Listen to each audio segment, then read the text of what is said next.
몇 년 전 저는 고난주간을 지내면서 한 분의 장례를 집례를 했습니다. 평소 저를 영적인 멘토로 생각하셔서 가정의 대소사들 그리고 자녀들 문제, 심지어는 두 아들의 약혼식, 결혼식 주례까지 다 부탁을 했는데 세상을 떠나시면서 자신의 장례를 부탁해 와서 집례를 하게 되었습니다. 그분은 고난주간 성목요일에 세상을 떠나셔서 성토요일 아침에 땅에 묻히셨지요. 그 고난주간 저는 한 교회에 한 주간 동안 특세를 인도하고 있어서 굉장히 바쁜 주간이었는데 마지막 부탁인데 거절할 수가 없어서 그렇게 하겠다고 했습니다. 그래서 임종 예배부터 시작해서 입간 예배, 발인 예배, 하간 예배까지 일체를 다 진행을 했었습니다. 그분은 젊은 날에 전세를 월세로 전환을 하고 전세돈 500만 원을 뽑아서 사업을 시작한 분이었습니다. 참 치열하게 인생을 사시는구나. 그 분야를 밤늦게까지 퇴근을 안 하고 연구하고 그렇게 하면서 큰 회사로 일구었고요. 그 분야에서는 이제 인정받는 기업이 되면서 코스닥 상장까지 마쳤습니다. 여의도에 큰 사옥도 마련했고요. 이제 직원들도 수백 명에 이르는 큰 기업으로 그렇게 성장을 해갔습니다. 그런데 그 와중에 암이 발병하여서 4년 동안 투병하다가 지금 임종의 자리에 서게 된 겁니다. 곧 임종하실 것 같다 하는 전화를 급한 전화를 받고 학교 일정을 정리한 다음에 여의도 성모병원 호스피스 완화병동으로 달려갔습니다. 갔더니 벌써 의식이 없었고요. 눈동자도 풀려 있었고 거의 임종이 가까이 서 있구나 하는 생각이 들었습니다. 가족들 들어오시라고 해서 임종 예배를 주관을 했지요.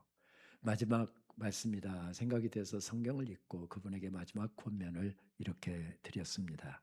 하나님께 다 맡기시고 생의 마지막 순간까지 그 고백 계속 주님께 올려드리세요. 내가 영원히 주의 집에 거하리로다. 내가 영원히 주의 집에 거하리로다. 의식을 잃고 쓰러져 있는 그분 두 눈에서 눈물이 주르르 흘러내렸습니다. 의식이 없다고 생각했는데 다 듣고 계셨다는 이야기입니다. 예배를 마치고서 곧 임종하실 것 같아서 자리를 뜨지 못하고 기다리고 있는데 그게 30여 분이 지나가니까 부인 집사님이 제게 미안했던가 봐요. 남편 손을 잡고 이렇게 말씀을 하셨습니다. 여보, 혼자 남을 내가 걱정이 되어서 생명줄 못 놓고 이렇게 붙잡고 계신다고 한다면 나 아이들하고 씩씩하게 잘 살다가 당신과 있는 천국으로 나도 곧 달려갈 것이니 여보 내 걱정하지 마시고 이제 천국 가서 편히 좀 쉬세요. 그동안 정말 고생 많이 하셨어요. 여보 고마워요. 남편 손잡고 부인 집사님이 한마디 딱 하자 눈에서 눈물을 또 한 줄기 주르르 흐르더니 그렇게 세상을 떠나셨습니다. 고인의 유언을 따라서 장례는 검소하게 치러졌습니다. 회사의 임원들까지 누구에게도 내 죽음을 알리지 마라. 그리고 10명의 친구들 이름 쓴 다음에 이 친구들은 평생 나와 함께 걸어왔던 친구들인데 정말 내 죽음을 슬퍼해 줄 친구들이다. 이 친구들에게만 알려라. 그래서 친구 부부 10가정 그리고 가족들만 모여서 조촐하게 장례가 진행되고 있었습니다. 그 조화한 그 다 허례허식이다. 그 받지 마라. 누구에게도 알리지도 마라. 정 너네들 마음이 아쉽거든. 그저 국화 화분 하나 넣고 하는 거야 뭐 괜찮겠지. 그리스도인답게 정말 올곧게 인생을 사셨고 그리고 사업도 그리스도인답게 하셨고 돈도 많이 벌었어도 돈도 그리스도인답게 썼고 그리고 마지막 세상 떠나면서도 그렇게 했지만 죽음 앞에서는 모든 것이 다 헛것이었습니다. 큰 사옥을 마련했는데 그것도 소용없었고요. 여의도에 큰 집을 샀는데 그것도 소용이 없었고요. 이제 아이들에게 병투병하면서 이제 아이들에게 사업 물려준 다음에 고향에 가서 노모 모시고 노후를 살아야 되겠다. 고향에다가 아주 크고 규모가 있는 전원주택도 세웠는데 그것도 소용이 없었습니다. 죽음은 모든 것이 다 끝이기 때문에 그렇습니다. 오늘 누가복음 24장 말씀에서도 죽음이 끝이다라고 생각하고 절망과 좌절 가운데 달리고 있는 사람들을 만나게 됩니다. 한때는 예수님께 인생 전부를 걸었고요. 정말 예수님을 사랑했고 열심히 따랐습니다. 그 말씀 한 자도 놓치지 않으려고 열심히 말씀도 공부했습니다. 내 인생을 장밋빛 인생으로 바꿔줄 것이라고 생각했는데 그분이 그렇게 힘없이 그렇게 무기력하게 붙잡혀서 로마의 권력자들에 의해서 사형틀에 붙들려서 반항 한 번 못하고 그렇게 세상을 떠난 것입니다. 장밋빛 미래도 화려한 꿈도 그분에게 걸었던 기대도 모든 것이 다 허물어지고 말았습니다. 죽음은 모든 것의 끝이기 때문에 그렇습니다. 닥쳐올 위험을 피해서 그들은 잠시 예루살렘을 떠나서 고향 엠마오로 가서 좀 생각을 정리해야 되겠다는 생각 때문에 지금 고향으로 내려가고 있는 길이었답니다. 그 광경을 오늘 말씀에서 누가는 이렇게 전합니다. 그날에 그들 중 둘이 예루살렘에서 25리가 되어는 엠마오라 하는 마을로 내려가면서 이 모든 된 일을 서로 이야기하더라. 지금 좌절하면서 걸어가고 있는데 여기에 그들의 좌절과 아픔에 대한 문제가 관심을 기울고 있습니까? 아닙니다. 성경은 다른 것에다가 온통 초점을 맞추고 있는 것을 이 짧은 한 구절에서 발견하게 됩니다. 그날이 어떤 날이었습니까? 예수님께서 무덤의 권세를 깨치시고 우리의 구원의 문제를 다 해결하신 다음에 다시 사신, 부활하신 바로 예수 그리스도의 부활의 아침을 지칭하는 이야기입니다. 예루살렘, 지난 며칠 동안 십자가 이야기로 부활 이야기로 진동하던 도시 바로 그곳이 예루살렘이었습니다. 이 모든 된 일, 그것은 십자가 사건을 통해서 부활 사건을 통해서 이루신 하나님의 구속 역사가 완성되는 바로 그 일을 지칭하는 이야기입니다. 여기에 그들의 아픔의 자리가 지금 자리하고 있습니까? 그들의 절망이 자리 잡고 있습니까? 그러지 않습니다. 온통 십자가 사건과 부활 사건에다가 성경은 초점을 맞추고 있는 것을 발견하게 됩니다. 그것은 다른 복음서 기자도 마찬가지입니다. 마태복음을 예로 들겠습니다. 마태복음 28장 5절에서 6절 말씀 화면에 나타날 텐데 우리 한 목소리로 함께 봉독하실까요? 천사가 여자들에게 말하여 이르되 너희는 무서워하지 말라. 십자가에 못 박히신 예수를 너희가 찾는 줄을 내가 아노라. 그가 여기 계시지 않고 그가 말씀하시던 대로 살아나셨느니라. 와서 그가 누우셨던 곳을 보라, 이렇게 말씀합니다. 여기서 무서워하지 말라라고 하는 말씀을 생각해 보면, 묵상을 해보면 그 여성들이 지금 꼭두새벽에 무덤에 찾아갔다가 빈 무덤인 것을 발견하고서 무서워했다는 것을 전제합니다. 이렇게 말씀을 드려도 별로 동의를 안 하시는 것 같은데, 그래서 28장 4절 말씀을 보았더니 이렇게 말씀하고 있더라고요. 무서워하며 떨리며 죽은 사람같이 되었더라. 너무 무서워서 말이 안 나오고요. 빨리 도망을 해서 이 자리를 벗어나야 되는데 발걸음이 떼지지 않고요. 그런 광경을 28장 4절은 이렇게 말씀하고 있습니다. 그런데 여기에 인간의 슬픔이나 인간의 좌절이나 인간의 절망이나 인간의 한숨에 초점을 맞추고 있는 것이 아니라 성경은 그날 아침에 철저하게 무엇에다 초점을 맞추고 있습니까? 예수 그리스도의 십자가 사건과 부활 사건에 초점을 맞추고 있는 것을 발견하게 됩니다. 성금요일 날 저는 앞서 말씀드린 분의 입관 예식을 진행을 했습니다. 우리가 성목요일이 세상을 떠나셔서 입관이 성금요일이고 주님의 부활을 기다리는 성토요일 날 아침에 하간 예배를 드리게 되었는데 제가 미리 장의사에게 연락을 했습니다. 제가 가서 기도하고 나와 함께 염을하고 수의를 입히고 입관 절차를 내가 주관할 테니 미리 입관하지 마십시오. 그래서 입관 예배보다 1시간 반 먼저 병원에 도착을 했습니다. 그리고 고인의 얼굴을 붙들고 제가 염하는 기도를 한 다음에 같이 몸을 씻기고 수의를 입혔습니다. 그리고 보통은 수의를 입히면 얼굴을 다 가리잖아요. 그래서 얼굴 가리지 마십시오. 그리고 간뚜껑을 닫으려고 하길래 간뚜껑 닫지 마십시오. 그리고 한 가지 부탁이 있는데 고인의 얼굴에 가볍게 좀 메이크업 좀 해주십시오. 자기가 20년 넘게 이 병원에서 장의사로 활동했지만 이런 장례 처음 해봅니다. 그러면서 약간 좀 기분이 나쁜 표정으로 이야기하길래 기독교 예식에 대해서는 내가 전문가니까 제 이야기를 따라 주십시오. 소위 이야기하는 미국 교회 장례식에서 있는 뷰잉 시간, 고인의 얼굴을 마지막 뵙고 감사와 작별 인사를 전하는 시간이죠. 그 순서를 갖기 위해서였습니다. 간 뚜껑을 열어놓고 고인의 얼굴이 드러난 상태로 가족들, 울고 있는 가족들 들어오라고 그러고 친구 가정 10가정이 부부가 다 참석을 했더군요. 자주 가서 예배를 집례하고 그분들을 뵙고 이야기를 하다 보니까 뭐 그중에는 의사도 있었고 교수, 변호사, 또 무슨 사업하는 분, 예수 믿느냐고 물어봤더니 교회 다니냐고 물어봤더니 한 반은 교회를 다니고 반은 교회를 다니지 않고 있더군요. 그래서 그런 분들을 모셔놓고 지금 마지막 입간 예배를 드리면서 저는 이렇게 설교를 시작했습니다. 이것이 끝입니다.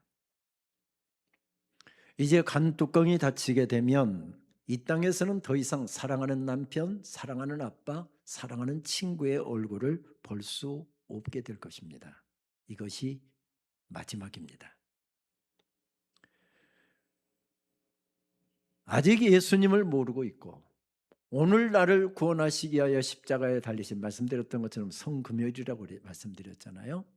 오늘 나를 구원하시기 위하여 십자가에 달려 돌아가신 예수님을 아직 모르고 있고 예수님의 피 묻은 십자가의 복음을 아직 내가 받아들이지 않았고 예수님을 나의 구주로 영접하지 않은 사람은 이것이 마지막입니다.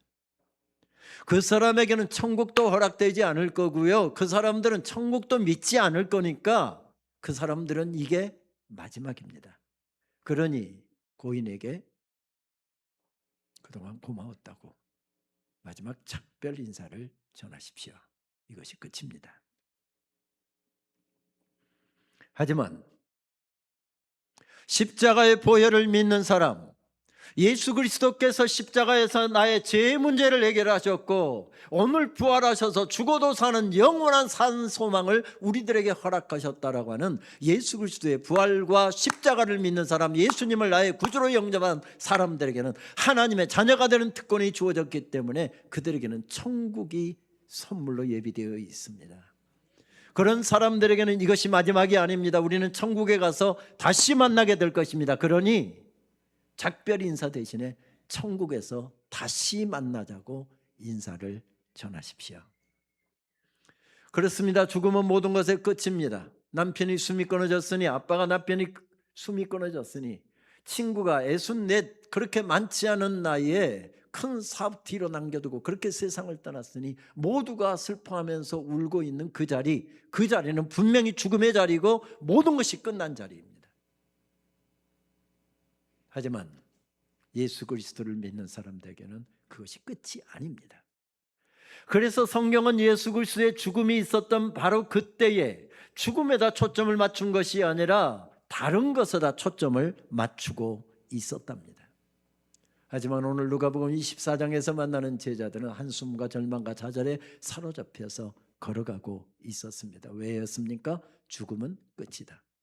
예수님께서 십자가에서 그렇게 고통을 당하시고 돌아가셨기 때문에, 무덤에 묻히셨기 때문에 모든 것은 다 끝났다 라고 하는 생각에 사로잡혀 살아가고 있었기 때문입니다.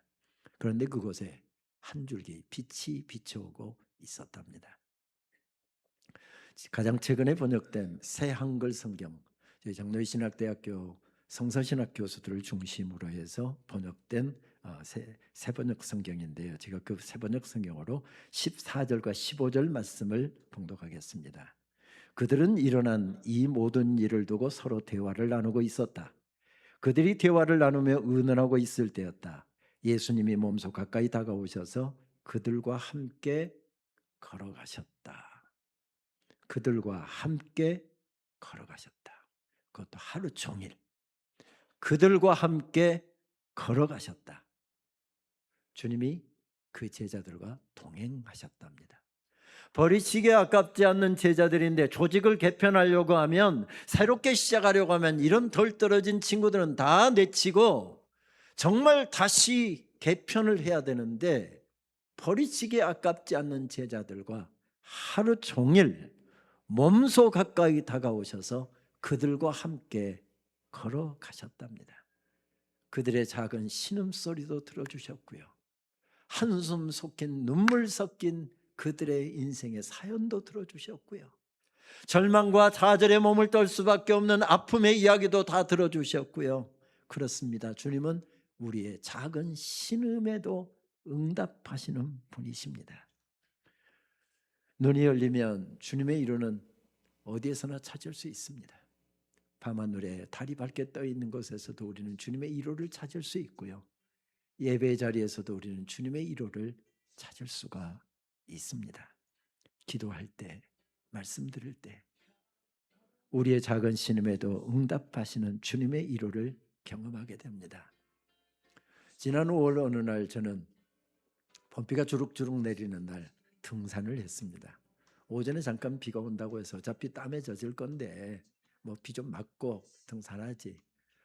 산에 좀 가고 싶은 생각이 들어서 그렇게 산행을 시작했는데 일기예보가 틀려서 하루 종일 비가 내리더군요. 그런데 중간에 포기하고 돌아서기가 그래서 끝까지 일정을 강행을 했습니다. 봄비가 내리는 숲길을 나중에 보니까 8시간 걸었다고 나오고 시계 스마트워치를 살펴보았더니 36,000보를 걸었다고 알려주더군요. 지금 나오고 있는 찬양, 옛날에 사랑이야기 팀이 불렀던 주님의 숲이라고 하는 찬양이잖아요. 마음이 힘든 일이 있어서 무겁게 봄 숲길을 걷고 있는데 주님께서 입술에 이 찬양을 담아주셨습니다.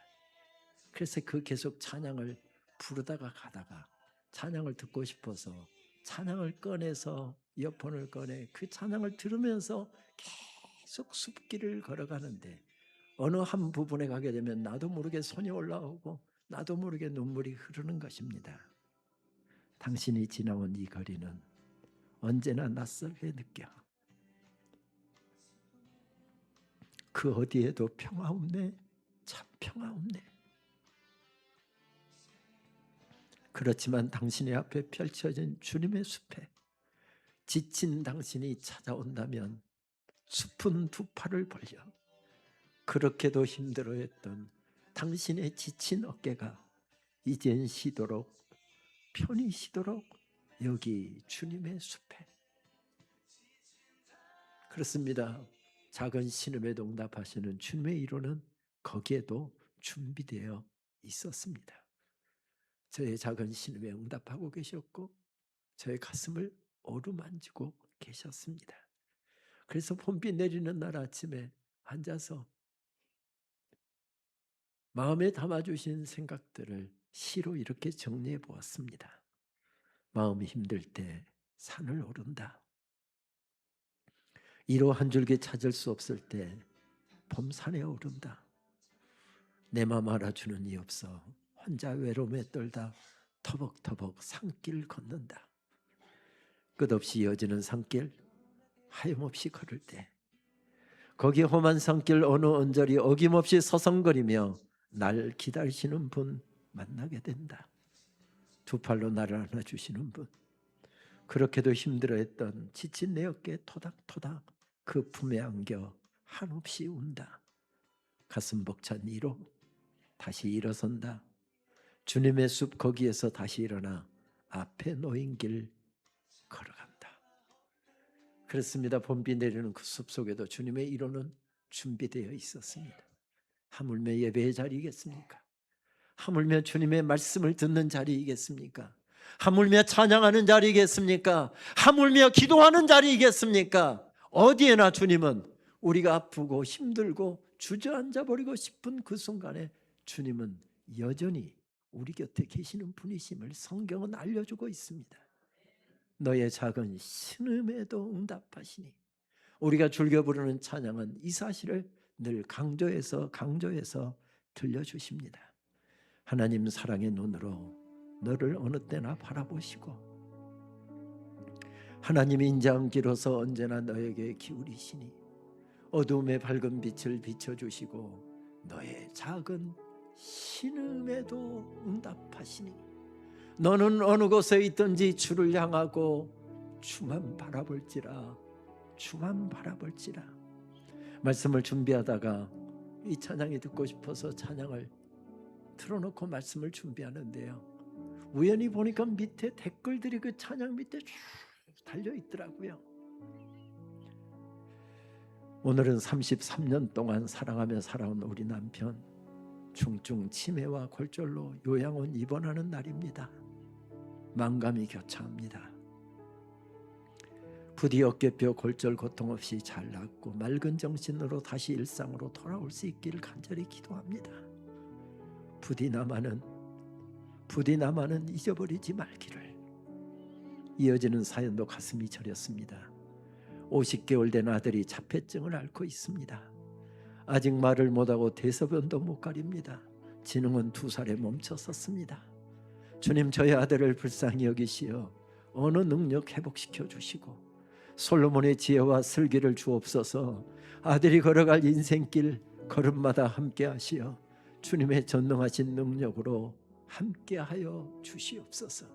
이런 사연들이 계속 이어지고 있어 사연을 읽다가 저도 모르게 손이 올라갔고 제 입술에서 신음처럼 터져 나오는 소리가 있었습니다. 주만 바라볼지라, 주만 바라볼지라, 주만 바라볼지라. 30여 년 전 이 찬양이 처음 나왔을 때 1996년인가요? 저는 미국에서 박사과정 끝자락에서 기도의 자리에서 하나님께서 입술에 이 찬양을 담아주셨습니다. 이대로 가면 1년 6개월 정도면 학위과정을 잘 마칠 수 있을 것 같은데 이제 남은 과정이 정말 어려운 과정이고 통과된다는 마지막까지 학위를 통과된다라고 하는 보장이 없는 걸음이어서 불확실성 때문에 몸을 떨고 있었습니다. 재정적인 압박도 컸습니다. 등록금은 장학금 받아서 해결하고 생활비는 아이들 맡겨놓고 부부가 주말에 일해서 충당해야 했던, 누구도 도와주는 이유 없이 혼자서 허덕이면서 인생길을 걸어가야 했으니 그 삶의 무게가 참 컸습니다. 어쩌면 1년 6개월 정도 더 하면 학위과정을 마칠 수 있을 것 같은데 제 논문 커뮤니티에 지도교수들이 5명인데 그분들이 한 번도 빠짐없이 OK를 해야만 그 다음 단계로 넘어갈 수가 있습니다. 그리고 3시간 가까이 되는 오랄 디펜스라고 하는 논문 구술 시험을 교수들 앞에서 논문을 소개하고 교수들이 질문한 것을 다 디펜스 방어를 해야만 학위가 통과되는 과정입니다. 그런데 그 학교가 워낙 까다롭게 학위 과정을 진행을 해서 10명 중에서 5명은 통과되고 5명은 탈락된다는 게 문제였습니다. 내가 과연 5명 속에 들 수 있을까? 불안감 때문에 밤에 잠을 이룰 수가 없었습니다. 그간에 4시간 이상 잠을 잡았던 기억이 별로 없는데 항상 잠이 부족했지만 새벽이면 학교 채플에 가서 2 손을 들었습니다. 강대성 앞에 아내와 함께 무릎 꿇고 1시간 넘게 손들고 기도하고 돌아오면요, 하나님께서 돈을 보내주시고 마음의 평안을 주시는데 알지도 못하는 미국 사람이 수표를 써서 얼마 되지 않지만 공부하는데 장학금으로 보탰어라 하면서 수표를 써서 보내오기도 하고요. 한국에 있는 친구 목사가, 선배 목사가 김 목사 공부한다고 수고한다, 돈 걱정하지 말고 빨리 학위 마치고 돌아와라 하면서 내가 100불씩 매달 보내줄게, 200불씩 2년 보내줄게, 뭐 이런 편지가 쇄도하고요. 기도만 마치고 돌아오면 막 돈이 들어오는데 주체할 수 없을 정도로 돈이 들어왔습니다. 그랬으면 얼마나 좋았겠습니까마는 그런 일은 한 번도 없었습니다. 대신에 기도 마치고 새벽에 돌아오면 어느 날은 제 입술에, 어느 날은 제 아내 입술에 담아주신 찬양이 이 찬양이었습니다. 주만 바라볼지라, 주만 바라볼지라. 우리 이 부분 한번 찬양하고 다음 진행할까요? 하나님 사랑의 눈으로 너를 어느 때나 바라보시고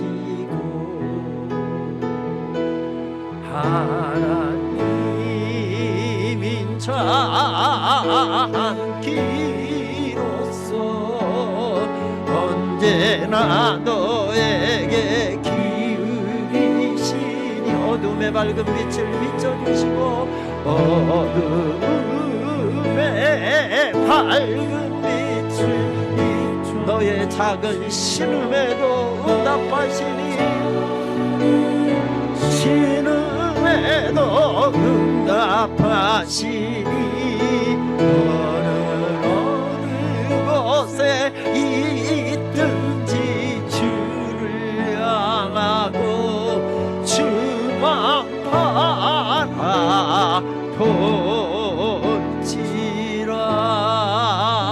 하나님 사랑의 눈으로 너를 어느 때나 바라보시. 하나님 인자 길어서 하나님 인자 길어서 언제나 너에게 기울이시. 어둠의 밝은 빛을 비춰주시고 어둠의 밝은 빛을 비춰주시고 너의 작은 신음에도 응답하시니 너는 어느 곳에 있든지 주를 향하고 주만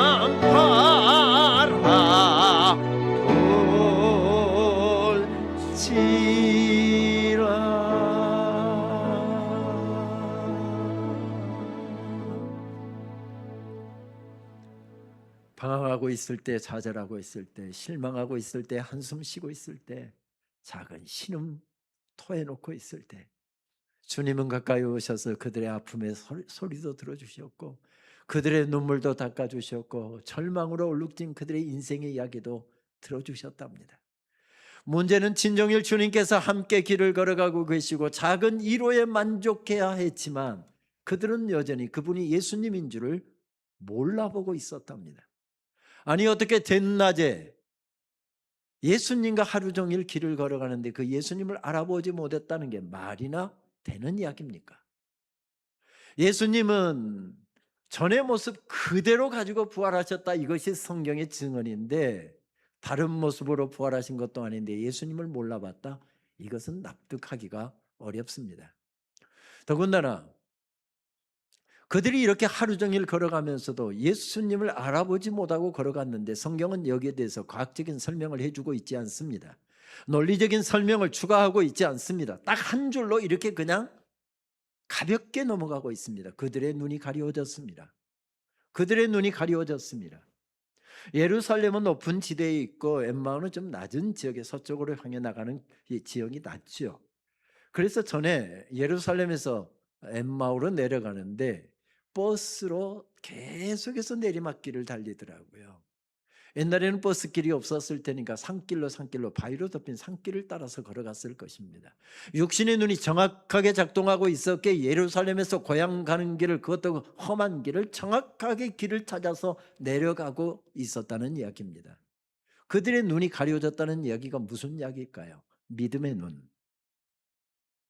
영의 눈이 가려졌다는 그런 이야기겠지요. 성경은 여기에서 자세한 설명을 하기보다는 너도 종종 일어나는 일이잖아. 오늘날에도 종종 경험하는 일이잖아. 교회에서도 종종 경험하는 일이잖아. 이렇게 여운을 남긴 채 그냥 가볍게 넘어갑니다.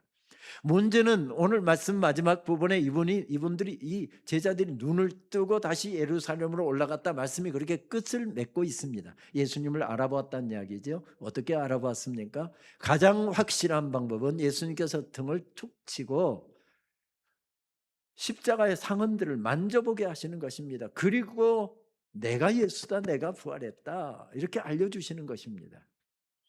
그것만큼 확실한 증명 방법이 뭐가 있을까요? 그런데 예수님은 그 좋은 증명 방법을 사용하지 않으시고 성경을 펴셨답니다. 구약 성경이겠죠? 성경을 펴셔서 설명해 주셨답니다. 설교 준비하다가 설교가 잘 안 풀릴 때 종종 그런 상상을 해봅니다. 예수님 우리 동업하는 거잖아요. 제가 설교하고 예수님께 사람들을 변화시키시고 우리 같은 동업자끼리 서로 도우면서 살자고요. 오늘 설교도 안 풀리는데 오늘은 딱 그 설교한 거 5분 앞에 5분 정도는 준비가 됐으니까 5분만 할 테니까 그다음에 예수님께서 마무리하시깁니다. 뿅 하고 나타나셔서 못 믿는 사람 손 들어보세요. 나오세요. 나오세요. 김 목사 말이 사실이에요. 만져보세요. 하고 예수님이 옆구리에 손 넣어보게 하고 도마에게 하셨던 것처럼 그렇게 하신다고 한다면 저도 쉽고 예수님도 쉽고 교인들도 좋고 매주일마다 정신이 버떡버떡 날 거잖아요. 졸고 있을 쯤에 어떻게 해요? 예수님이 뿅 하고 나타나시는 겁니다. 딴 생각하고 있을 쯤에 뿅 하고 나타나십니다. 얼마나 신앙생활이 신날까요? 근데 예수님은 그 좋은 방법을 사용하지 않으시고 성경을 펴셨답니다. 하나님의 말씀을 계속해서 설명해 주시는데 오늘 말씀은 그들의 가슴이 뜨거워졌다. 다른 번역을 보게 되면 그들의 가슴에 불이 붙었다 이렇게 설명하고 있습니다. 예수님 말씀 듣다 보니까 언제 고향에 도착한지 모르게 도착을 했습니다. 해가 뉘역뉘역 가는데 더 갈려듯이 보였답니다. 예수님 붙잡고 그 제자들이 이야기했다죠. 선생님 어쩌면 그렇게 말씀을 잘 전하십니까? 살아생전에 우리 예수님도 그렇게 말씀을 잘 전하셨는데 예수님하고 똑같으시네요. 똑같으시네요. 그 말씀 좀 저녁에 저희들아 주무시면서 저희가 성경을 좀 더 공부하고 싶은데 좀 그 말씀 좀 더 좀 가르쳐 주십시오. 예수님 강권하여 모시고 들어갔답니다. 갑자기 들이닥치는 아들들. 뭐 대단한 식사가 준비되었을까요? 일상의 식사였을 것입니다. 그런데 예수님께서 식사 기도를 하시는데 누가의 뛰어난 관찰력에 의하면 누가가 의사였잖아요.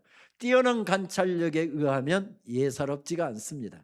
누가는 여기서 4가지 분명한 헬라어 동사들을 사용합니다.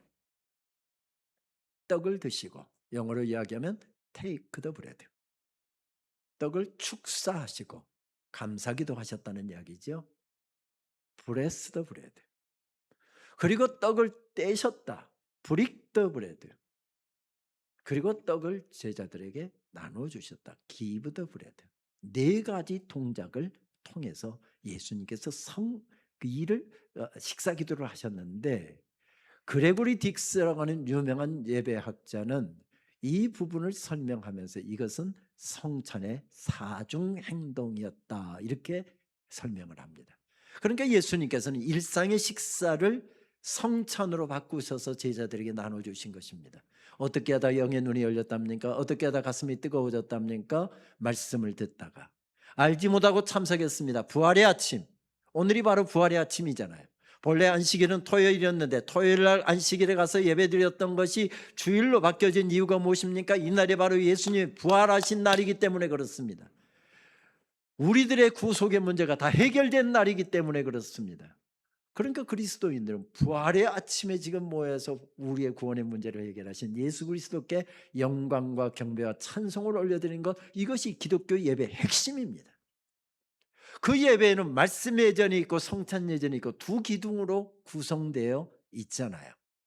그러니까 알지 못하고 참석했는데 예수님께서 직접 집례하시는 엠마오의 예배 가운데 참석했다가 그들의 가슴이 뜨거워졌고 그들의 영의 눈이 활짝 열려져서 예수님을 알아보게 되었답니다. 아니지요. 알아본 것이 중요한 것이 아니라 예수님께서 십자가와 부활을 통해서 이루신 놀라운 구원의 신비, 구속의 신비를 완전히 이해하게 되었답니다. 무엇이었습니까? 예배였습니다. 예배였습니다. 그래서 우리 믿음의 선배들은 예배에 생명을 걸었던 이유가 그것이었습니다. 예배에는 주님께서 말씀하시고 주님께서 친히 우리의 가슴을 뜨겁게 하시고 우리들을 회복시키시고 우리를 위로하시고 우리를 격려하시는 자리이기 때문에 그렇습니다. 그래서 기독교에는 예배보다 더 중요한 것이 없습니다. 그래서 흔히 예배를 가리켜서 집중점이라고 이야기를 하죠. 딱 이 이야기를 주장하는 학자가 2사람이 있는데 한 사람은 듀크 대학교 제프리 웨인라이트라는 학자고 그 사람은 교회 모든 사역이 바로 예배로 집중돼야 된다 해서 예배를 집중점 point of concentration 이렇게 설명을 합니다. 그분은 모든 사역 전도든지 봉사든지 뭐 성경 공부든지 교육이든지 모든 것이 예배로 집중돼야 된다 이런 의도로 이야기했지만 또 다른 한 사람 그 사람은 우리들의 생각과 우리들의 감정과 우리들의 모든 느낌과 우리들의 목소리와 우리들의 모든 것이 한 군데로 집중돼야 되는 그 시간이 바로 예배다. 그렇게 주장을 하는데 그 사람이 지금 서서 오늘 이 가락동교회에서 설교하고 있습니다. 예배는 집중점이랍니다. 집중점이랍니다. 예배하다가 보면, 설교하다 보면 우리 한 목사님 저보다도 훨씬 뛰어나신 분이고, 한 목사님 또 교회 부임하셔서 교회가 이렇게 평화롭게 안정되고 또 회복되고 계속 부흥하는 모습을 보면서 얼마나 기쁨이 있는지 모르겠습니다. 한 목사님이 이렇게 뛰어난 능력을 가지고 계신 분이신데 딱 설교하다 보면 보여요. 김 집사님 오늘 은혜 몽땅 받고 있구나. 이 집사님 오늘 정말 예배 잘 드리시네. 이게 딱 보면 다 보입니다. 그런데 한 목사님 생각을 하시면 오늘 김 집사님 은혜 몽땅 받고 있네. 택도 없습니다. 김 집사님은 지난 여름에 강릉 바닷가에 놀러 갔는데 올해는 속초로 갈까 삼척으로 갈까 생각하면서 그 바닷가를 거니면서 그 아름다운 동해바다에 취해서 미소를 짓고 앉아 있는데 은혜 몽땅 받은 것처럼 그렇게 생각할 수 있잖아요. 예배는 이런 자리입니다. 몸은 여기에 앉아 있지만 생각은 전 세계를 누비며 다니고 있고 사람 만나고 다니고 음식점 가서 음식도 맛보고 오고 그런 자리가 예배의 자리입니다. 그래서 예배는 집중돼야 된다는 겁니다. 찬송할 때는 찬송에 집중하고 기도할 때는 기도에 집중하고 말씀 들을 때는 말씀에 집중하고 그때 마치 겨울 햇살을 렌즈를 통해서 한 군데 집중시키면 불이 일어나는 것처럼 엠마오의 제자들도 말씀 듣다가 집중하다가 가슴에 불이 붙었답니다. 그렇습니다. 예배는 이런 것입니다. 우리 가락동교회가 예배보다도 소중한 것을 만들지 않고 주님의 심장에 있었던 바로 그 교회가 되어서 주님이 기뻐하시는 그 예배를 드리려고 몸부림치게 된다고 한다면 그런 역사는 매일매일마다 눈이 밝아지는 역사, 매일매일마다 가슴이 뜨거워지고 주님의 작은 신음에도 응답하시는 주님의 위로가 경험되는 그런 예배로 능력 있게 펼쳐지게 될 줄 믿습니다. 20세기 가장 최고의 신학자로 자타가 공인하고 있는 칼 바르트라고 하는 독일의 신학자가 있지요. 그 신학자가 그의 대작이었습니다. 교회 교의학 4권에 보게 되면 예배에 대해서 이렇게 정리를 하더군요. 예배란 하나님이 현존하신다, 우리와 함께 계시다는 것을 소리쳐 주장하는 것이고 성도들은 조용한 목소리로 그러나 기쁨에 들뜬 심정으로 그게 정말입니까? 그게 정말입니까? 하고 묻는 것이다. 저는 많은 학자들의 예배의 신학적 정의에 대해서 들어봤지만 이 칼바르트만큼 정말 압권적인 표현을 한 사람이 없다라고 생각을 합니다. 예배가 뭐랍니까? 예배는 그냥 멍하게 앉아있다 가는 시간이 아니라 수동적으로 앉아있다 가는 시간이 아니라 그게 정말입니까? 그게 정말입니까? 이게 예배랍니다. 한번 해보실까요? 그게 정말입니까? 그런데 그렇게 하면 하나도 맛이 안 납니다. 약간 고개를 15도 각도로 옆으로 기울이고요. 그리고 뒤에서 딱 찍는 접점. 그 접점에서 눈은 동그랗기 때문에 딱 이렇게 찍는 접점에서 그게 정말입니까가 나와야 제대로 하는 겁니다. 한번 제대로 한번 해볼까요? 연습부터 먼저 하실까요? 그게 정말입니까? 이제 제대로 한번 해보는 겁니다. 제대로 한번 해보는 겁니다. 제가 선포하겠습니다. 설교자가 뭐라는 거죠? 하나님이 우리 가운데 함께 계십니다. 현존하고 계십니다. 작은 신음에도 응답하시는 주님이 지금 우리 가운데 운행하고 계십니다. 설교자가 이걸 선포하는 것이고 찬양대가 그걸 선포하는 것이고 장로님이 기도를 통해서 선포하는 것이고 서로 손잡고 교제하고 차 마시면서 대화하는 중에 서로 선포하는 것이라는 거죠. 제가 이제 정식으로 한번 선포하겠습니다. 하나님이 우리 가운데 현존하고 계십니다. 그게 정말입니까? 그게 정말입니까? 목사님 이렇게 잘하는 교회 못 봤습니다. 우리는 그 표현으로 목사님 설교 듣다가 가슴에 와닿고 그게 정말 내 고백이 되기를 원합니다. 그러면 우리는 어떻게 하죠? 고개 먼저 끄덕거리면서 아멘, 아멘. 찬양대가 오늘 사도행전이 언제 끝나나 아멘하게 끝난 줄 알았더니 또 아멘이 2번이나 더 이어졌던 이 아름다운 찬양대 찬양 들으면서 찬양대는 지난 주간 준비했고 오늘 시간 넘게 준비하셨잖아요. 우리는 그렇게 준비 안 했잖아요.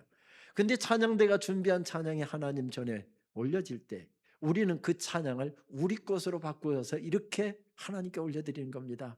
아멘. 주님 옳습니다. 주님 아멘입니다. 예배는 바로 이런 자리라는 겁니다. 이런 자리에서 그들의 영의 눈이 열려지고 가슴이 뜨거워졌답니다. 문제는 눈 밝아진 사람들이 벌떡벌떡 일어나기 시작하자 그곳에서 교회가 세워지고 그곳에서 잃어버린 영혼들이 세워지고 다음 세대가 세워지고 그 도시가 세워지고 나라가 세워지고 열방이 세워지는 역사가 일어나게 되더랍니다. 그것은 엠마오의 도상의 이야기가 아니라 우리 가락동의 이야기잖아요. 60여 년 전에 이곳에 눈 밝아진 사람들, 십자가 때문에 복음 때문에 가슴이 뜨거워진 사람들이 벌떡벌떡 일어나서 달리기 시작했습니다. 텐트 쳐놓고 시작했을지 모릅니다. 정말 가만히 깔아놓고 시작했을지 모릅니다. 그런데 그런 사람들이 달리기 시작했을 때 이곳에 이 아름다운 교회가 세워지고 성도들이 세워지고 다음 세대가 세워지고 아버지 세대가 떠나고 나니 아들 세대가 일어나서 장로가 되고 안수집사가 되고 권사가 되는 이런 아름다운 역사들이 계속 이어지고 있잖아요. 눈 밝아진 이들이 벌떡벌떡 일어나서 달리기 시작합니다. 위험한 길이었습니다. 선생님을 잡아 죽인 권력자들이 우리를 잡아 죽일 것 같아서 한밤중에 지금 도망 나왔는데 한밤중에 그들이 일어나서 예루살렘으로 돌아가고 있습니다. 그 길은 맹수들이 있고 강도들의 위험이 있는 길입니다. 그런데 아랑곳하지 않고 눈이 밝아져서 그들이 만난 예수님을 증거하고 싶어서 그들이 벌떡 일어나서 달리기 시작했을 때 그곳에 교회가 예루살렘 교회가 세워지고 가슴 시린 영혼들 무서워서 죽을 것처럼 되어 있던 사람들이 다시 세워지는 역사가 일어나더랍니다. 눈 밝아진 이들, 그들이 숨 헐떡이며 달린다. 그들이 친히 배운 분, 보았던 미스테리움, 그 신비 전하기에 눈 밝아진 이들이 달린다. 위험도 두려움도 그들 막지 못한다. 거기 생명의 동산 활짝 펼쳐진다. 더불어 눈 밝아진 이들 일어나 춤을 춘다. 그 생명의 동산에서. 그렇습니다. 눈 밝아진 이들이 달리기 시작하자 그들을 통해서 전해진 부활의 소식을 듣기 시작하자 좌절 가운데 있던 사람들이 찬양하기 시작합니다. 한숨을 토해냈던 사람들이 예배하기 시작합니다. 절망하던 사람들이 일어나서 하늘을 소망하며 달리기 시작합니다. 뒤집어지고 있지요. 뒤집어지는 역사가 그곳에서 일어납니다. 그래서 영국의 유명한 우리 시대의 신학자인 톰 라이트는 이것을 전복성이라고 이야기를 합니다. 복음의 전복성. 그리스도의 십자가와 부활 사건은 모든 것을 전복시킨다. 오늘 우리 가운데도 아픔이 있는 사람이 있고 투병하는 분들이 있고 사업의 문제, 직장의 문제, 장사가 요즘에 경기가 안 좋아서 장사가 안 좋아서 내 모든 것 퇴직금까지 다 털어넣었는데 문을 닫아야 되는 이런 어려움 가운데서 한숨을 토하며 앉아있는 분들이 계실지도 모르겠습니다. 그런데 여기서 살아계신 주님을 만나게 되면 부활의 신비를 깨달아 알게 되면 십자가의 놀라운 사랑을 깨달아 알게 되면 뒤집어지는 역사가 일어난답니다. 이것이 바로 그리스도의 십자가와 부활은 모든 것을 전복시킨다. 그렇습니다. 엠마오의 두 제자들을 부활의 복음은 전복시킵니다. 오늘 우리도 전복시킵니다. 절망 가운데 떨고 있는 사람들도 전복시킵니다. 그리고 그들을 다시 예루살렘으로 보내시고 가락동으로 보내시고 송파로 보내시고 서울로 보내시고 열방 가운데로 보내시고 우리 자녀들 가운데로 보내고 계십니다. 우리가 잘 알고 있는 마태복음 11장 28절 수고하고 무거운 짐진 자들아 주님의 초대가 담긴 그런 말씀이죠. 최근에 번역을 읽다가 전율이 일어났던 똑같은 말씀인데 전율이 일어났던 적이 있습니다. 너희가 피곤하고 지쳤느냐? 탈진했느냐? 나에게로 오너라. 나와 함께 길을 나서면 너희 삶은 회복될 것이다. 나와 함께 걷고 나와 함께 일하여라. 자연스러운 은혜의 리듬을 배워라. 주님이 우리를 초대하고 계십니다. 눈 밝아진 사람들을 이렇게 초대하고 있습니다. 은혜의 리듬을 배워라. 나와 함께 걷고 나와 함께 길을 가다 보면 세워지는 역사. 너도 세워지고 너의 가정도 세워지고 너도 세워지고 너희 자녀들도 세워지고 너도 세워지고 교회도 세워지는 역사가 일어나게 될 것이다. 그 말씀입니다.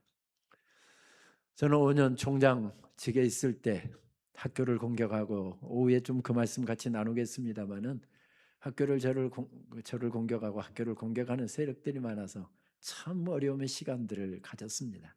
제 힘으로 어찌할 수 없는 일이면 새벽마다 하나님 앞에 들고 나가 하나님 앞에 그것 내놓고 엎드렸습니다. 어느 날도 내 힘으로 어찌할 수 없는 난제 때문에 새벽에 울면서 기도하다가 그냥 넋을 놓고 앉아 있는데 하나님께서 마음에 생각을 주셔서 어두컴컴한 학교 채플에 앉아서 적었던 시가 한 편이 있습니다. 염려가 파도처럼 밀려온다. 주여 어찌하오리까? 나도 모르게 흐르는 눈물. 내가 했더냐? 내가 내 인생길에서 어찌했더냐? 다시 흐르는 감격의 눈물. 주여 내 눈 열어주소서. 그 길에서처럼 우리 눈도 열어주소서.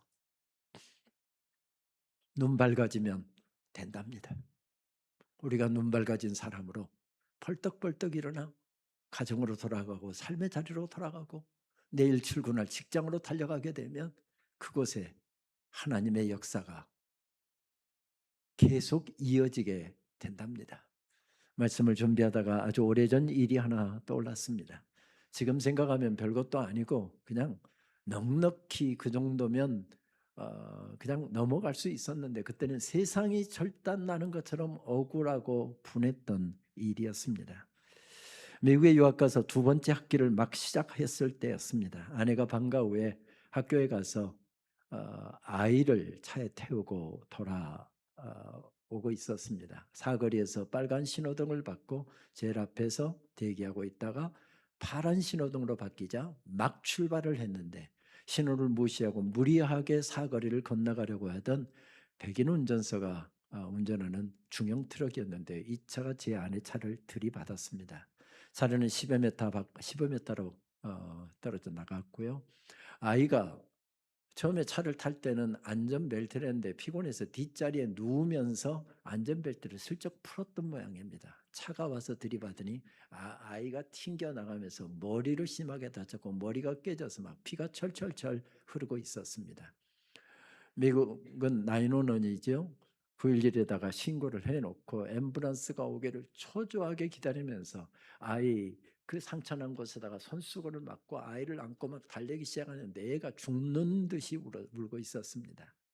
그런데 앰뷸런스가 먼저 온 것이 아니라 경찰이 먼저 왔습니다. 아내에게 말을 걸려고 하는데 아이가 워낙 찢어지게 우니까 대화가 불가능하니까 가해자인 백인 운전사하고 가서 이야기를 하는 것을 보았습니다. 아내는 그것도 관심도 없고 앰뷸런스가 이제 오나 저제 오나 막 사방을 두리번거리면서 앰뷸런스를 기다리고 있는데 드디어 앰뷸런스가 왔습니다. 차에다 아이를 싣고서 그곳에서 한 10분 정도 떨어져 있는 에모리 대학병원으로 갑시다라고 이야기를 하고 차 문을 닫으려고 하는데 경찰이 오더니 무슨 종이 하나를 내면서 동그라미를 한쪽에다 치면서 여기다 사인을 하고 가세요.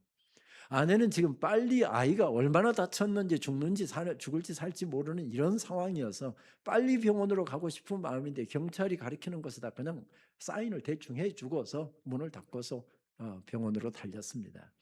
도서관에서 공부하다가 그 소식을 듣고서 친구 목사 차를 타고 병원에 가보았더니 아이를 머리끝에서 발끝까지 부목을 대서 꼼짝 못하도록 묶어 놓았습니다. 눈앞이 캄캄해졌습니다. 큰일 났구나. 많이 다쳤구나. 그런데 막 애가 아빠가 오니까 우니까 부모는 우리가 검사를 좀 해야 되니까 밖에 나가서 기다리라고. 그래서 복도로 나와서 아내에게 상황을 물었더니 아내가 잘못한 것은 아무것도 없었습니다. 그러다가 이야기를 듣다가 여보 경찰이 카피 무슨 리포트 카피 안 줬어? 그랬더니 아까 뭐 하나 줬는데 이 주머니 저 주머니 뒤적거리면서 접어진 종이를 딱 꺼내서 저한테 펼쳐주는데 제가 그 종이를 딱 펼쳤을 때 제 눈에 제일 먼저 들어왔던 글씨가 Violation of Red Light, 빨간 신호등 위반 이렇게 써 있는데 그 밑에 아내가 사인을 딱 해놓은 겁니다. 당신이 빨간 신호등 위반 안 했다며? 안 했지. 근데 왜 여기다 사인해?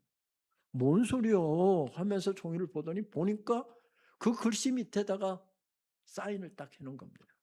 아니 미국이라는 나라가 어떤 나라인데 보지도 않고 사인했다는 게 말이 되냐고 내가 야단을 치니까 아내가 울먹이면서 여보 아들이 사느냐 죽느냐 하는 상황에서 글씨가 보이는지 해봐. 그때는 글씨 안 보였어. 글씨가 안 보였으니까 사인했지. 글씨가 보였으면 사인했겠어. 그래서 이제 사태를 좀 수습하고 경찰청에 가면 조서를, 이것은 약식 조서고 완벽한 조서를 꾸며, 이게 이제 법적인 자료가 되는 완벽한 조서를 꾸며는데 오부를 주면은 카피를 떼볼 수가 있습니다.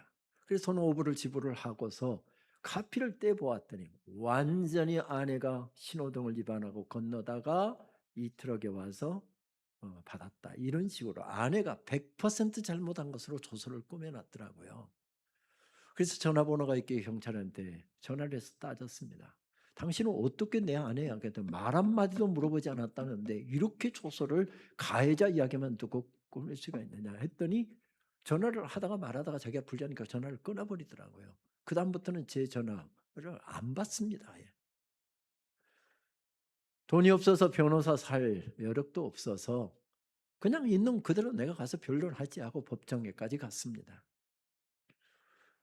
제가 지금도 기억하는 거, 미국 경찰한테 그렇게 이야기했습니다. 내 아내는 미국 경찰이 당신을 믿었고 당신이 어련히 알아서 조서를 꾸몄을까? 당신은 아들이 있느냐? 아이 있느냐? 있다고 그러더라고요. 아이가 다쳐서 죽느냐 사느냐 하는 상황에 엄마 눈에서 이런 글씨가 보이는지 당신은 설명도 안 해주고 여기다 사인만 하라고 하지 않았느냐? 이것은 인종차별이다. 아내가 영어로 구사를 할 수가 있는데 설명도 안 하고 사인을 하라고 했다는 그것부터가 잘못이다 하고 그 사실을 부각시켰더니 씩씩 웃으면서 그 남부 지역이라 인종차별이 역력하게 느껴졌습니다. 결국은 다 뒤집어 썼고요. 아내가 교통신호등 위반했다고 벌금까지 물었고요. 다 뒤집어 쓰고 법정에서 패하고 나왔습니다. 학교 채플에 돌아와서 너무 억울하고 분해서 채플에 엎드렸습니다. 의료보험도 없었는데 하루 저녁 자고 났더니 아들 병원비가 보험이 없으니까 미국 병원비 비싸잖아요. 거의 700만 원 돈이 나온 겁니다. 또 돈 아낀다고 중고차니까 라이어빌리티 저쪽 차만 커버되는 반쪽짜리 보험을 들어놨더니 차가 폐차 직전이니 이거 적어도 5,000불 6,000불은 줘야 이 정도 급의 중고차를 살 것 같습니다. 졸지에 한 1,500~600만 원 돈이 아내 사인 한 번 때문에 날아간 것입니다. 채플에 엎드려서 울면서 하나님께 따졌습니다. 하나님, 제 아내가 잘못 안 한 것 아시잖아요. 그런데 어떻게 이렇게 억울한 일을 하게 하십니까? 돈이 필요하시면 차라리 건축원금이나 성교원금이나 하게 하시지 1,500만 원이면요 저희 세 식구 1년 버틸 수 있는 돈입니다. 하나님 왜 이렇게 억울한 일을 당하게 하십니까? 근데 막 1시간 정도 울면서 막 소리 질렀던 것 같습니다. 근데 말씀을 제 입술에 먼저 담아주시더라고요. 로마서 8장 28절 말씀. 하나님을 사랑하는 자, 곧 그 뜻대로 부름받은 자들에게는 모든 것이 합력하여 선을 이루느니라. 말씀을 주셔서 말씀을 계속 되뇌이고 있는데 그 다음에는 경배하도록 제 입술에 찬양을 담아주시더라고요. 처음 불러보는 찬양이었습니다. 그 찬양을 주시는데 그 찬양을 읊조리다가 이렇게 하나님으로부터 찬양을 받는다고 하더니 이런 모양이다. 이게 사라지면 안 될 것 같아서 악보로 남기려고 채플 피아노로 달려가서 음을 잡아가면서 악보를 그리기 시작했습니다. 그때 만든 찬양 가사가 이렇게 되어 있습니다. 우리가 알거니와 하나님을 사랑하는 자, 그 뜻 따라 부름받은 자에겐 모든 것 합력하여 선을 이루느니라. 염려 말라 두려 말라 내가 너를 도우리라. 염려 말라 두려 말라 모든 것 다 맡기어라. 홍해를 가르신 주,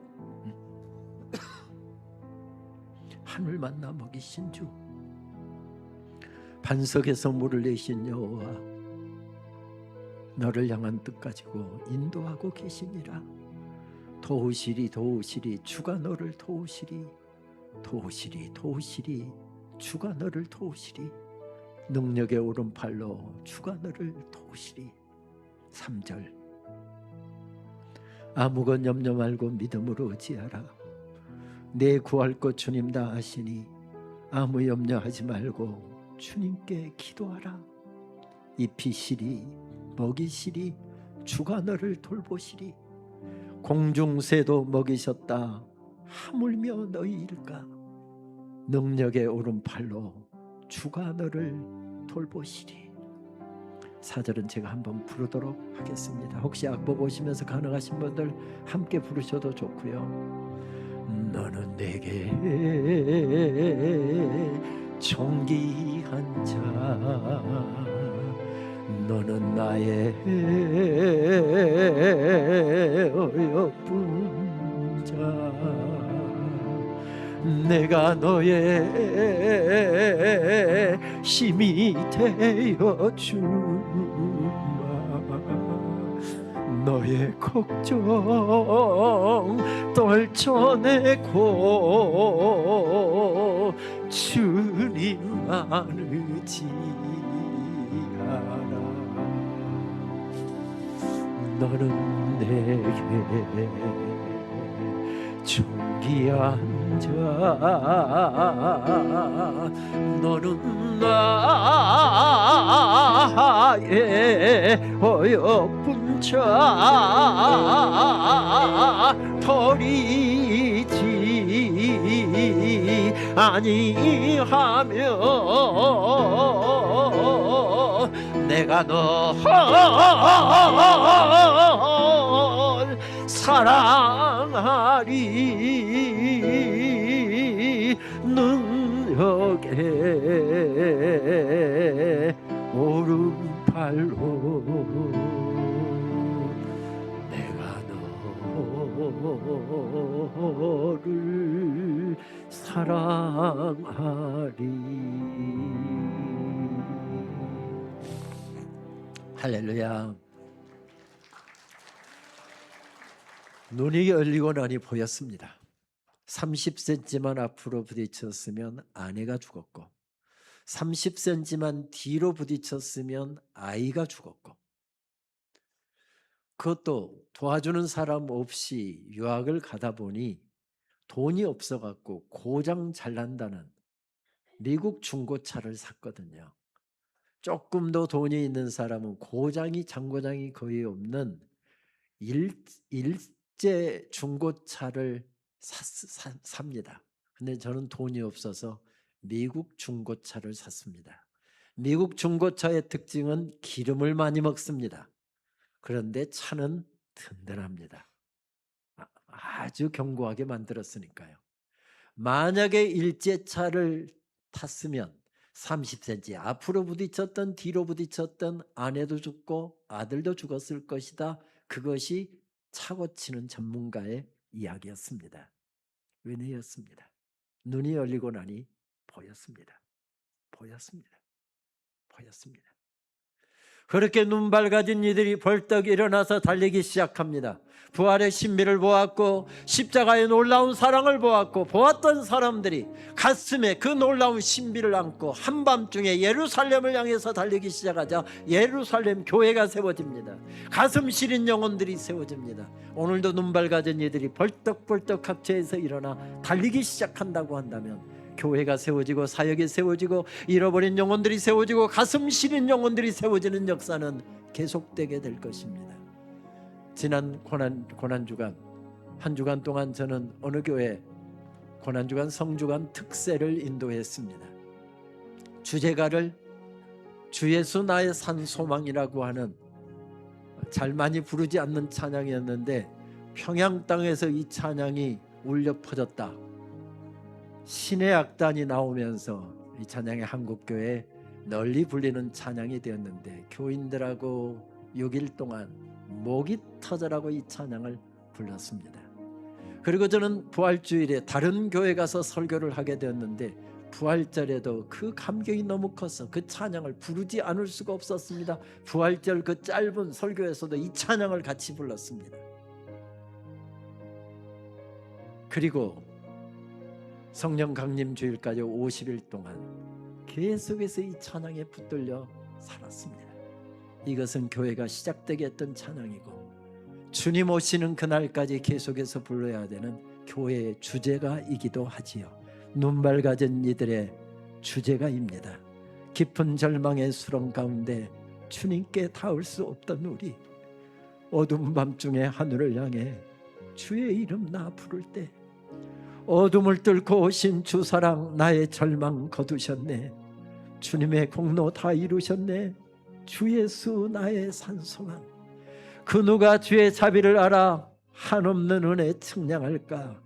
영광을 떠나 이 땅에 오신 제가 되신 구주 예수, 주의 십자가 내게 말하네. 영원히 난 용납됐네. 아름다우신 왕 나는 주의 것 그리스도 나의 산 소망. 우리도 함께 자리에서 일어나실까요? 눈 밝아진 사람들이 드렸던 찬양, 우리가 심장에 더운피 식는 그날까지, 주님 다시 오시는 그날까지 계속해서 불러야 할 우리의 주제가 함께 찬양하겠습니다. 할렐루야. 주를 찬양하여라. 할렐루야. 주를 찬양하여라. 할렐루야. 자유케 하셨도다. 죄의 저주 끊으신 주의 구원이 있도다. 주 예수 나의 산소망. 언약된 아침 장사된 몸에, 장사된 몸에 부활의 호흡 시작됐네. 유다의 사자 이영찬 보여, 이영찬 선고. 사망이 무너졌도 이제 사망은 무덤이 저는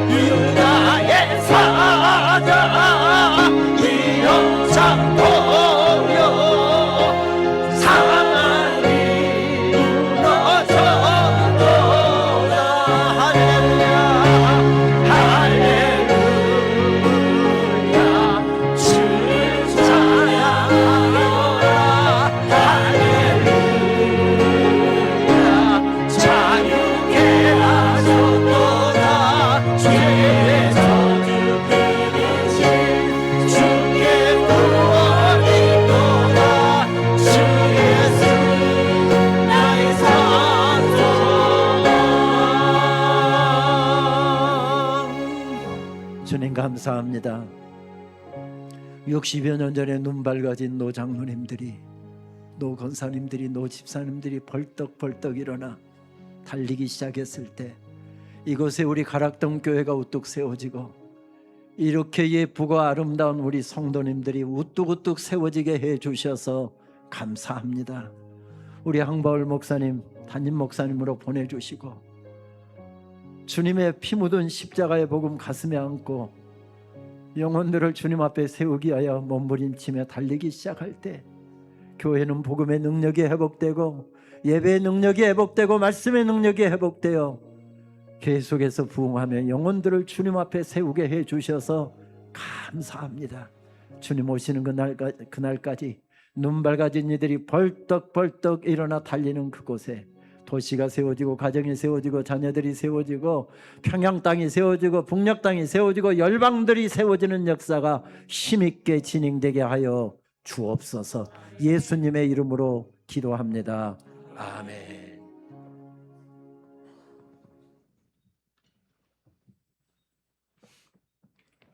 네, 이 시간 다 함께 봉헌 찬양으로 함께 나아가겠습니다.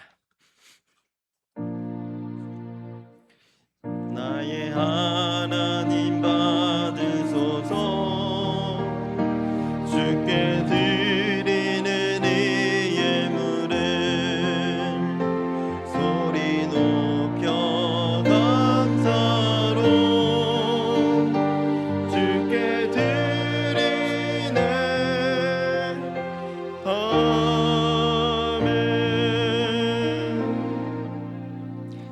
하나님 아버지 감사합니다. 이 시간 하나님께 예배하게 하시고 뜨겁게 하나님을 찬송하며 경배하게 하시니 감사합니다. 이 시간 하나님께서 주신 것 구별하여 하나님께 기쁨의 예물을 드립니다. 감사의 예물을 드립니다.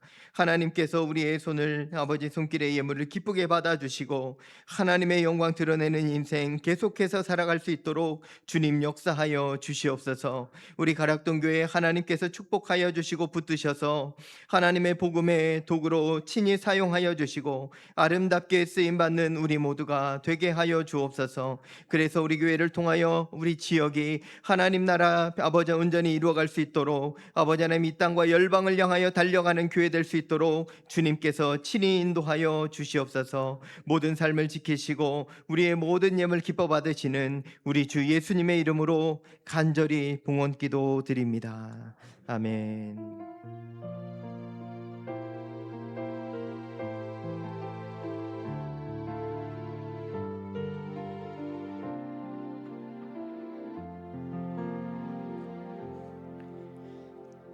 자리에 앉으시겠습니다. 교회 소식 전해드립니다. 오늘 정교회 말씀 사경회로 드립니다. 1, 2부 예배 우리 김은영 목사님 말씀 전해주셨는데요. 은혜 많이 받으셨죠? 네, 큰 은혜 잘 간직하시고 이 은혜로 또한 하나님 나라 함께 전하며 살아가는 저 여러분 되기를 소망합니다. 네, 우리 목사님 잠깐 일어나실 때 감사의 박수 한번 하겠습니다. 감사합니다.